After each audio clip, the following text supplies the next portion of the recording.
and welcome to Coming Soon Movie News with Niklsun. I'm your host, and on this show, every Monday, Wednesday, and Friday, we'll be breaking down all of the day's movie news and going over what it means for the production in general, such as casting decisions, trailer announcements, director announcements, things like that. So without any further ado, let's get started with today's Hot Topics. And for this first story, writer-director Shane Black, the man who's responsible for such films as Iron Man 3, the Lethal Weapon series, and Kiss Kiss Bang Bang, has actually been brought on by Fox to both co-write and direct what was originally thought to be a reboot of Predator, the original one starring Arnold Schwarzenegger back in the 80s. Which is kind of funny because there's a little bit of background with that project. Originally, Shane Black, because of the success of Lethal Weapon, they tried to get him to do some script rewrites on the original Predator, and he wouldn't have anything to do with it. They tried, he said no, they tried again, he said no, they tried again, he said no. So then eventually they said, well, we got this little role in the movie, and I believe it was Hawkins. And they said, why don't you come on down for a couple weeks? I think he was down there for 2 weeks or 2.5 weeks. And we'll shoot this little scene. He goes, yeah, for sure. So when he went down there, they go, hey, do you mind taking a look at the script and maybe punching it up a little bit? So he did get an uncredited minor rewrite on the original Predator, but they've now brought him in to do what he is calling, because he actually came out in an interview and stated that I'm not doing a reboot, I'm doing an inventive sequel. He's not a big fan of reboots or remakes. He doesn't like taking an idea that's already been done and just retooling it. He likes taking something that's already been established and moving on from it and going further, continuing on the storyline. So he said that his official quote actually was he wants to explore and expand the existing Predator mythology. Now, that being said, the one thing that he would be the right person to take the reins of something along the lines of an Alien versus Predator or something like that, like not necessarily a hybrid, but really expanding upon where this universe could go. I think that if he says that we're expanding on the mythology that's already been established, we are going to be getting a slightly different type of film, because we got, like, Predator 2 was essentially Predator, but it was in the steel jungle, it was in the city. And then Predators was almost a reboot of the original Predator set within the same world. It was a very similar storyline in the jungle, being hunted one by one, taken down. The thing that I did like about it was that all the people who were abducted and who were put into this scenario were hunters in their own regard. Some of them were mercenaries, some of them were African kill squads and stuff like that. So with this one, it's, again, I said it before, he's the right guy to do this. I'm really a fan of the Predator franchise. The one thing, I would have been happier, I think, with a reboot than a continuation. Normally, I am a fan of continuing on the storylines. The only problem is the time frame that this would be associated with, because now these Predators would have been in existence, or at least known in certain sections of this world for the better part of like 30 years almost, at least by the time this film comes out. So that's just my only hesitation. I would have liked to seen them really grasp what the Predator mythology could be and start off from there, but until we get more information, because this is all we know, we just know that it's happening and he's continuing on from the existing storylines that have been already brought up. So that's all we know right now. We don't have an official release date or even production start time. We don't know the time frame of this film, but when we get more information about this, I will definitely update you guys on here.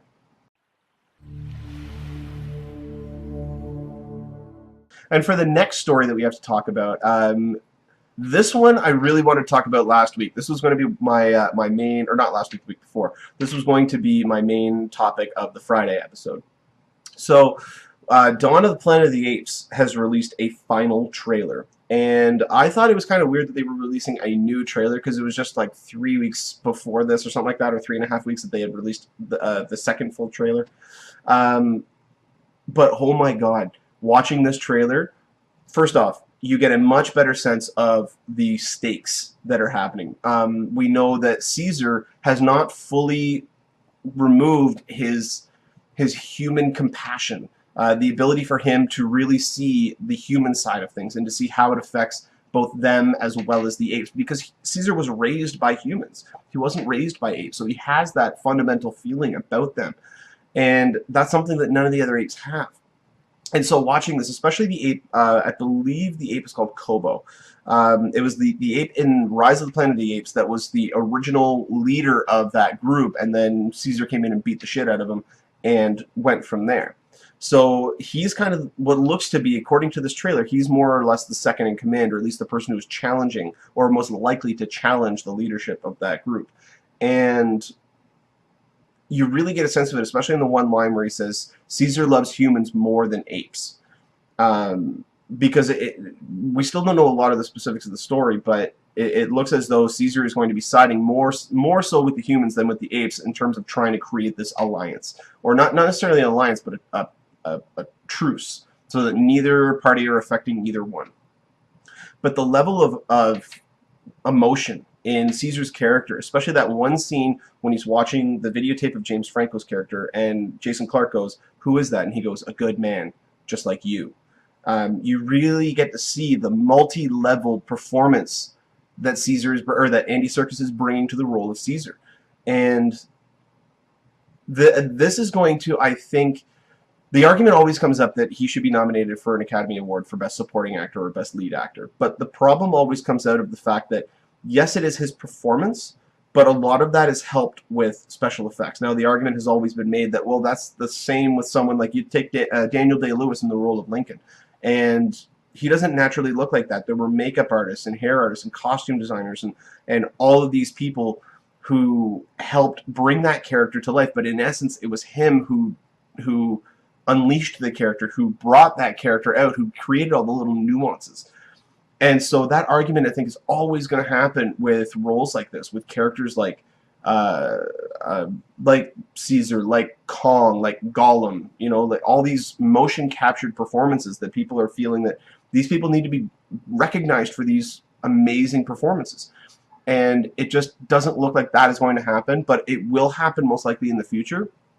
I hope they don't bring out another category for it. I hope they start to realize that, listen, it's as much of a performance as it is anyone else just under heavy makeup. So, I mean, that's kind of where it's going, but you do get a better sense of the storyline in general. You get to see more layered performances out of people like Gary Oldman, because Gary Oldman has always come out and said that his character, I mean, with most villains, they always think that they are the good guy. They think they're doing everything for the right reasons, and his character seems borderline. Now, I know that the film is going to be very different than this because early word has come out and it's very good, but he seems very mustache twirly villain, like, I'm going to get you, apes. Like, that's what I'm getting from his role in the film, and the early word is that this is much better than Rise of the Planet of the Apes, which is, that in itself is an achievement, because Rise of the Planet of the Apes was one of the biggest surprises of that summer. It came out of nowhere in terms of the quality of the film. No one really thought that it was going to do very well. But then people started to hear things about it, like, oh, okay, this is going in a new type of direction. This is a new type of film. And they just said nothing but amazing things about about Dawn of the Planet of the Apes. We already know that Matt Reeves, the director of this film, is already secured for a third Apes movie, as well as Andy Serkis. We'll have to wait and see any other cast members if they survive this one and sort of what the storyline is, but we know that we are getting a Planet of the Apes. I think that's actually the working title, is just Planet of the Apes. So, I mean, when we get more information about this movie, though, I will definitely update you guys on here. But as it stands right now, this movie is one to look out for because it's getting amazing word of mouth. So check back on here.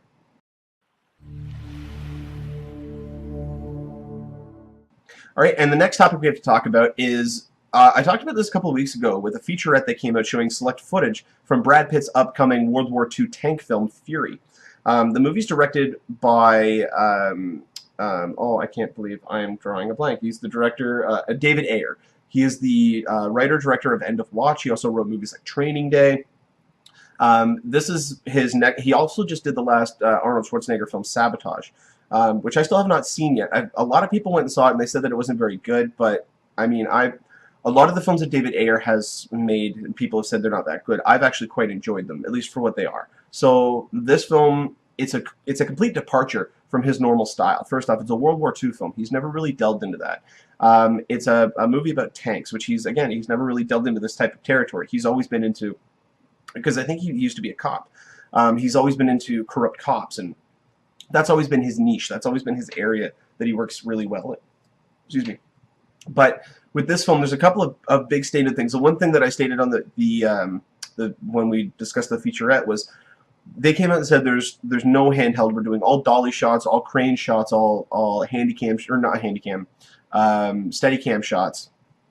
And you can really see that in this film. You can see everything. It's not shaky. It's not, like you're having a seizure. It is all very smooth. It is beautiful to look at. The cinematography looks great. I was actually very reminded of Saving Private Ryan in the tone of what we're getting. We're getting a more character-driven World War II film that is going to have big action sequences in it, but the heart of this film is going to be the characters.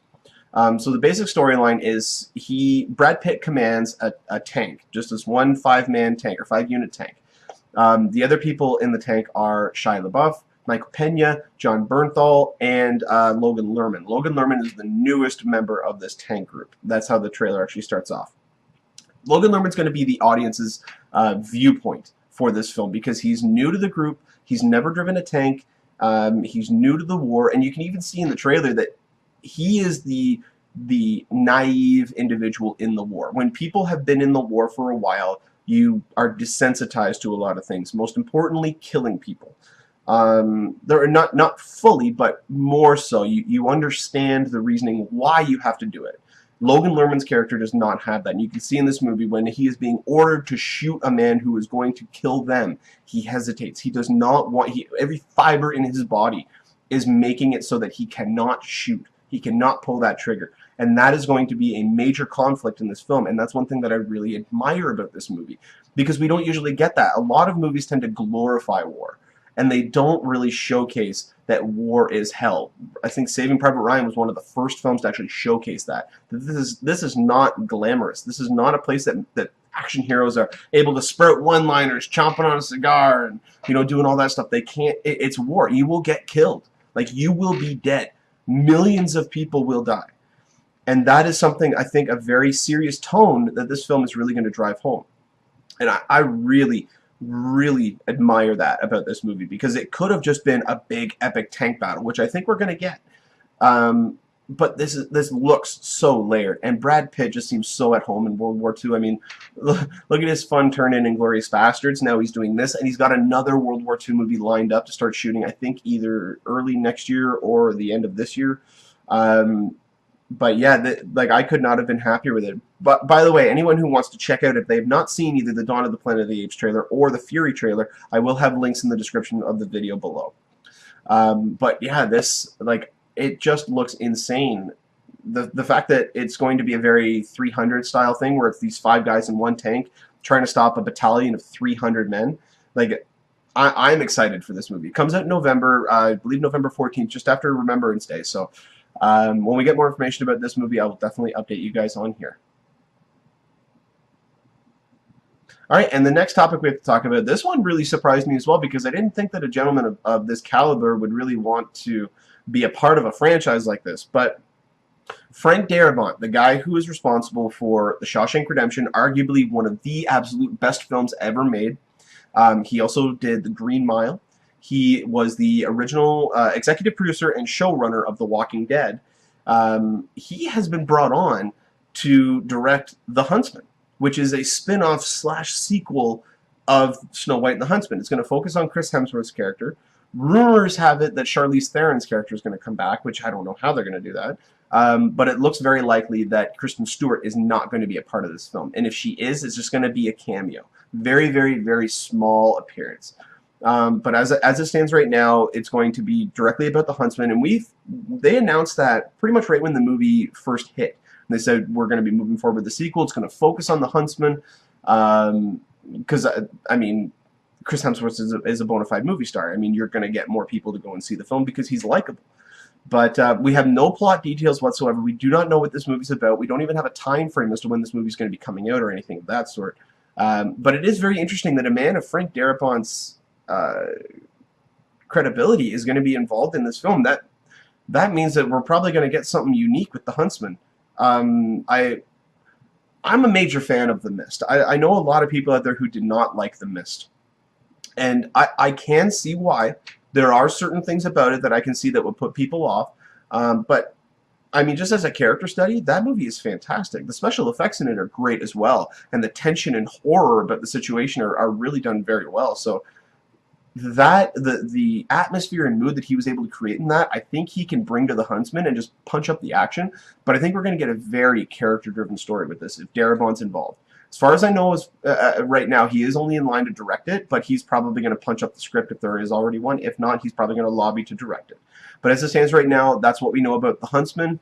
If we get more information about it, though, I will definitely update you guys on here.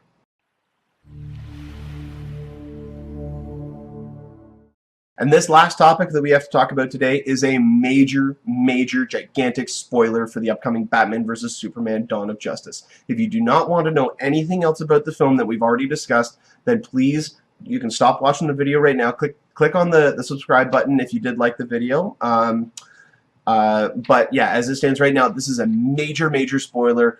It is not 100% confirmed, but judging by the photos, this looks very legitimate. So again, if you don't want to know anything more about Batman vs. Superman, you can stop watching the video as it stands right now. But if you want to hear about this, I decided to share it on here. I wasn't going to talk about it, but I figured this is such a big piece of news that I will talk about it. Okay, so here we go, full spoilers. So about a month ago or so, images came online showcasing a massive statue that was being built for Superman. It was Superman in a pose. I believe it was about 25 feet tall, maybe 20 feet tall, maybe even taller. But it was we didn't know exactly what it was being built for and why it was being constructed for the film. Well, some photos came out over the weekend that maybe shed some light on that. And the photos showcase that the statue has been completely destroyed. It is in a bunch of pieces. There's green screen all around it, but you see large groups of people in pretty much all black or in sort of very dress or formal wear. They're all holding flowers. There are military individuals as well as politicians in the same area. They are all standing around the statue. They are all holding flowers. It looks as though we are going to be getting the Death of Superman storyline, and Superman will most likely die in Batman v Superman.